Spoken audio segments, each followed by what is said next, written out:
El aire invernal me mordía las mejillas al bajar del coche en la avenida Juárez.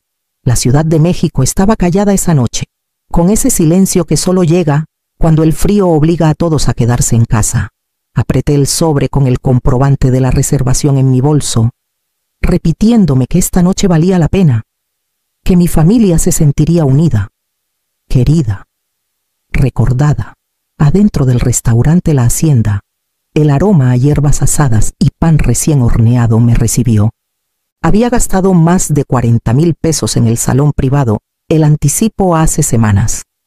El menú cerrado días antes, entrada vegana para Camila, agua mineral para Esteban, pan sin gluten para la mamá de Esteban, un plato infantil para Leo con los espaguetis que tanto le gustaban. Lo había planeado todo.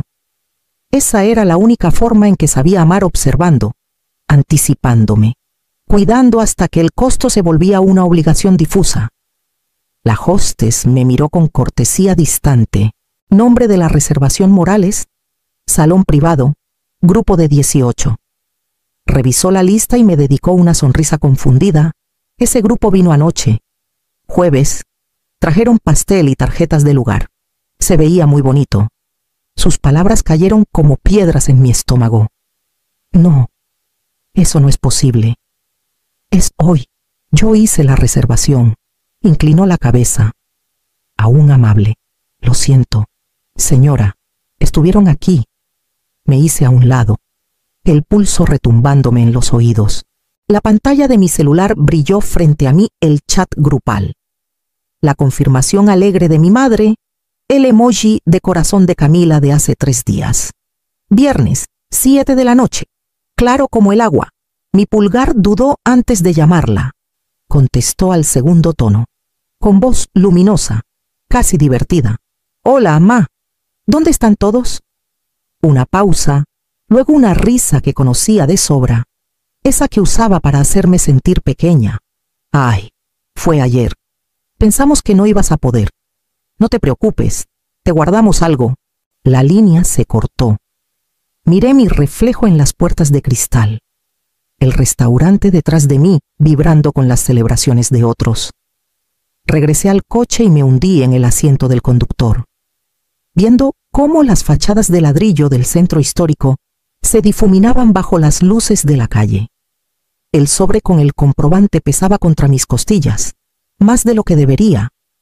Me quedé ahí, con el motor apagado, el frío colándose, dándome cuenta de que esto no fue un error, fue una decisión, y la habían tomado sin mí. En el camino de regreso a Coyoacán, dejé que el silencio del coche me tragara. Había pagado por noches como esta antes, cumpleaños, graduaciones, aniversarios, pero esta noche era diferente. Esta noche, ni siquiera hubo el intento de fingir que yo pertenecía. Pensé en la primera vez que Camila me pidió ayuda después de mudarse. Llamó tarde, con la voz temblorosa de urgencia. Es solo la renta esta vez, ma. Te juro. Transferí el dinero de inmediato, orgullosa de poder mantenerla a flote. Una vez se convirtió en 2. 2 en 18 meses, y aún insistía en que era temporal. Esteban perdió su trabajo por un tiempo, y yo cubrí el seguro del coche para que no se hundieran. Luego, la guardería de Leo, la colegiatura de cursos que Camila nunca terminó, una factura de teléfono que prometió devolver. Cada petición se deslizaba en la siguiente hasta que perdí la cuenta. Siempre lo planteaban como mi deber. Eso hacen las mamás, decía Camila, casi con dulzura, como recordándome mi lugar. El agradecimiento brillaba por su ausencia. El reembolso nunca llegó. Recordé una Navidad en especial.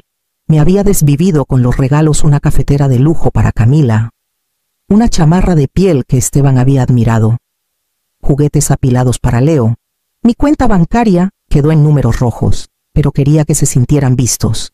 Cuando llegó mi turno, me dieron una caja de chocolates artesanales y una foto enmarcada de los 3 sonriendo frente a su árbol. Yo no estaba en ella. Nadie pareció notarlo. Algo comenzó a endurecerse en mí entonces, aunque lo mantuve oculto. Empecé a guardar recibos en una carpeta. Al principio era solo por referencia, pero la pila creció cada año. Pruebas, me dije. Aunque nadie las pidió, hace unos meses una alerta del banco vibró en mi celular un cargo que no reconocí. Lo descarté como un error. Poco después, llegó un paquete a mi dirección con mi nombre mal escrito. Pero el código postal de Polanco, claro como el día, lo llevé a casa de Camila, pensando que era un error de envío. Ella sonrió demasiado rápido al tomarlo, asegurándome que solo fue un lío en línea. Ahora, sentada en la penumbra de mi departamento, me di cuenta de que no fueron accidentes, eran advertencias, y las ignoré porque era más fácil creer en un error que en una intención.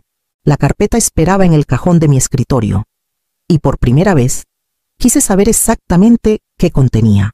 Acerqué la laptop, la luz de la pantalla bañando la mesa en un resplandor pálido. El correo de la reservación seguía abierto. El saldo en negritas al final 40.842.30. Mi cursor titubeó antes de abrir una hoja de cálculo en blanco. Comencé con ese número, dejando que la memoria guiara mis dedos. Transferencias de renta de años atrás 10.000, luego 15.000, después 20.000. Los pagos de la guardería de Leo, marcados en mi app bancaria como solo este mes. Cheques para un curso de terapias que Camila abandonó a la mitad. La factura de impuestos prediales que pagué cuando Esteban confesó, tarde, que estaban atrasados. Los víveres, el seguro del coche. La visita de emergencia al veterinario que resultó ser dinero para un brunch. Línea por línea. La pantalla se llenó. Pensé que sentiría alivio, pero mientras escribía, un dolor sordo se instaló en mi pecho. Esto no era generosidad, era un drenaje, un sangrado lento que había disfrazado de deber. Y al final, me compró una silla vacía en un restaurante que yo había reservado. Cuando el total superó los 800.000 pesos, dejé de contar. No necesitaba una cifra exacta, necesitaba pruebas, no para ellos, sino para mí, de que lo que sentía era real. Saqué la factura del restaurante de la carpeta, la metí en un sobre blanco y lo sellé. Mi impresora zumbó, escupiendo la hoja de cálculo en blanco y negro. Cada línea, un registro del silencio que había cargado sola. Grapé las páginas y las puse junto al sobre. El departamento estaba quieto, con ese silencio que antes me calmaba. Esta noche se sentía cargado, expectante. Apoyé la palma contra los papeles, como si me anclara. Mañana no llegaría con las manos vacías. La noche siguiente manejé por Insurgentes Norte, el sobre descansando en el asiento del copiloto como un segundo latido. Polanco estaba tranquilo. La nieve acumulada en montones grises en las banquetas, las luces de los porches brillando cálidas contra el frío. Estacioné frente a la casa de 2 pisos de Camila y me quedé un momento, respirando lento hasta que el pulso en mi garganta se estabilizó. Luego llevé el sobre a la puerta y toqué. Esteban abrió, aún con la ropa de trabajo, las mangas arremangadas. Parecía sorprendido, pero no molesto. Isabel, pasa. El comedor olía a pizza de entrega. Leo estaba acurrucado en la alfombra con su tableta, el volumen bajo. Camila estaba sentada con las piernas cruzadas en el sofá, deslizando el dedo por su celular, un vaso de vino balanceándose en la otra mano. Levantó la vista cuando entré y sonrió con sorna. Ma, no te esperaba hoy. Tomé el sillón frente a ellos y puse el sobre en la mesa de centro. Esa es la cuenta de la cena, dije. La que no me invitaron. Esteban se movió incómodo en su silla, sus ojos saltando de mí a Camila. Leo apenas levantó la vista. Camila soltó una risita, la misma que escuché por teléfono. No puedes hablar en serio. ¿Quieres que te paguemos por eso? Sí, dije con voz firme. De ahora en adelante, cada petición tiene condiciones. Cada peso será registrado. Su sonrisa se tambaleó. Siempre haces un drama por el dinero. Somos familia. Las familias no llevan cuentas. Me incliné hacia adelante, sosteniendo su mirada. Entonces dime por qué mi cuenta parece ser la única que importa. Esteban abrió la boca, pero la cerró de nuevo. Se frotó la nuca y miró la alfombra, como si quisiera desvanecerse. Camila dio un sorbo a su vino, pero no lo tragó. Leo soltó una risita por algo en su pantalla, ajeno a la tensión que se espesaba en la sala. Dejé que el silencio pesara un momento, mi mano descansando ligeramente en el borde del sobre. Esto era solo la primera página del libro de cuentas que planeaba poner frente a ellos, y necesitaban entender que las reglas habían cambiado. Metí la mano en mi bolso y saqué una carpeta, más gruesa que el sobre en la mesa. El sonido del broche al abrirse los hizo levantar la mirada. Extendí los papeles lentamente. Página por página, capturas de transferencias bancarias, recibos de apps, copias de cheques, hasta la factura de los impuestos prediales que cubrí cuando su notificación llegó tarde. Cada línea estaba etiquetada, cada fecha marcada. Esteban se inclinó, frunciendo el ceño al revisar las primeras hojas. Camila puso los ojos en blanco, aunque sus dedos apretaron el tallo de su copa con más fuerza. ¿De verdad guardas todo esto?, preguntó. Sí, dije, porque sabía que un día fingirían que nada de esto pasó. Leo soltó una risa por su juego, el sonido chocando contra el silencio entre nosotros. Deslicé otra página por la mesa. Esto no es generosidad. Es un registro de cada vez que decidieron que mi cartera importaba más que mi presencia. Esteban abrió la boca, pero no dijo nada. Miró a Camila, luego a los papeles. Ella soltó una risa corta, quebradiza. «Entonces, ¿qué quieres, que te paguemos la guardería por mantener un techo sobre nuestras cabezas? Eso hacen las mamás». Mi mano no tembló al sacar el último documento. «Y esto también lo hacen las mamás». Era una alerta de crédito, impresa en blanco y negro. Una tarjeta nueva a mi nombre, con compras que nunca hice. La dirección de facturación, esta misma casa en Polanco. El rostro de Esteban palideció. Miró la página como si pudiera incendiarse en sus manos. La sonrisa de Camila titubeó, pero volvió demasiado rápido. «Seguro es un error. Esas cosas pasan todo el tiempo. ¿Algún lío administrativo?» «No», dije, con voz firme. «Llamé al banco, confirmaron la dirección. Los cargos coinciden con tu cronología. Camila, visitas al spa, electrónicos, nada accidental». Su sonrisa se desvaneció, pero la mantuvo. «Estás exagerando». Recogí los papeles de vuelta a la carpeta, ordenándolos con precisión calmada. «No, durante 61 años he estado subestimando, pero ya no». La carpeta pesaba sobre la mesa, y dejé que su peso hablara por mí mientras la sala se aquietaba, esperando el próximo movimiento. Camila apartó su copa de vino con tanta fuerza que tintineó contra la mesa. «Siempre has querido controlarlo todo», espetó, alzando la voz. «De eso se trata. Nos destruirías por un error solo para decir que tenías razón». Me recosté, manteniendo la respiración pausada. «No se trata de tener razón. Se trata de ser honesta». Se inclinó hacia adelante, los ojos afilados, las mejillas encendidas. «¿Crees que apilar papeles te hace mejor que nosotros? ¿Crees que mostrar recibos prueba algo? Solo prueba que has estado llevando la cuenta por décadas. ¿Quién le hace eso a su propia familia?» Esteban se movió incómodo en su silla, la mirada fija en la carpeta como si pudiera hacerla desaparecer. Leo seguía en la alfombra, ajeno, tarareando con su tableta. Metí la mano en mi bolso una vez más y puse una tarjeta pequeña boca arriba en la mesa. El sello azul pálido del Ministerio Público brillaba bajo la lámpara. Junto a ella, una hoja doblada por la mitad. «Ese es el número de expediente», dije con calma. «Detective Nora Guzmán tiene mi declaración, tiene la documentación». Por primera vez, la expresión de Camila se quebró, apretó la mandíbula. Sus ojos saltaron hacia Esteban, luego de vuelta a mí. «Mandarías a tu propia hija a la cárcel». Las palabras salieron frágiles, temblorosas bajo el filo que intentó darles. «Estoy cansada de darle todo lo demás primero», respondí. El silencio que siguió fue más pesado que cualquier discusión. Esteban abrió la boca, pero no salió nada. Las manos de Camila temblaron al apartar el cabello de su rostro. La sonrisa ya no estaba, reemplazada por algo más cercano al miedo. Doblé la hoja con cuidado. La puse de nuevo en la carpeta y deslicé la tarjeta al centro de la mesa, donde no podían ignorarla. Mi voz era tranquila, casi baja. No estoy aquí para suplicar ni negociar. Estoy aquí para terminar con esto. La sala se quedó inmóvil.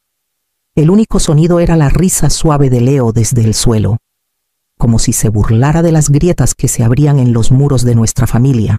El timbre sonó antes de que alguien pudiera hablar.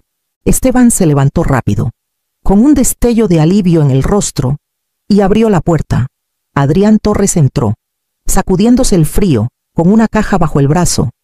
Era el primo de Camila por parte de su padre, un par de años menor, tan callado en las reuniones familiares que casi pasaba desapercibido.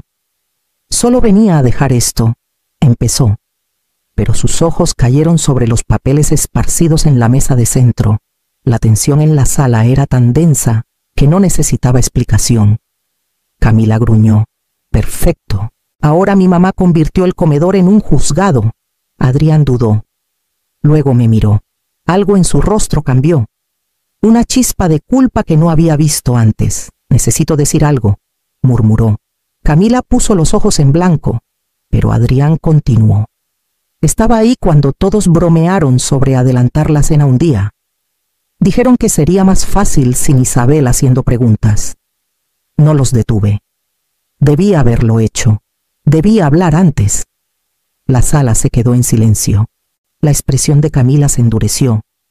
Pero Esteban parecía devastado.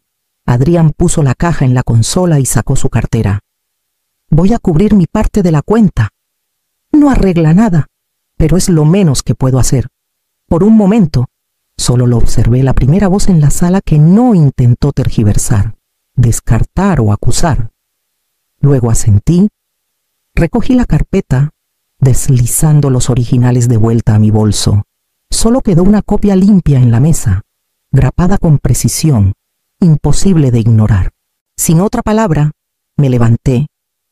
La copia se quedó atrás como un espejo, reflejando lo que ya no podían negar. Por la mañana, la carpeta ya no estaba en mi mesa. La había llevado al Ministerio Público la semana anterior, presentando el reporte que sabía que algún día podría necesitar.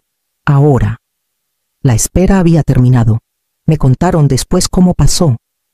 2 oficiales de Polanco tocaron a la puerta de Camila poco después de las 9. Esteban abrió, aún en pijama, con Leo jalándole la pierna. Pidieron hablar con Camila. Explicaron que había una denuncia por uso no autorizado de crédito.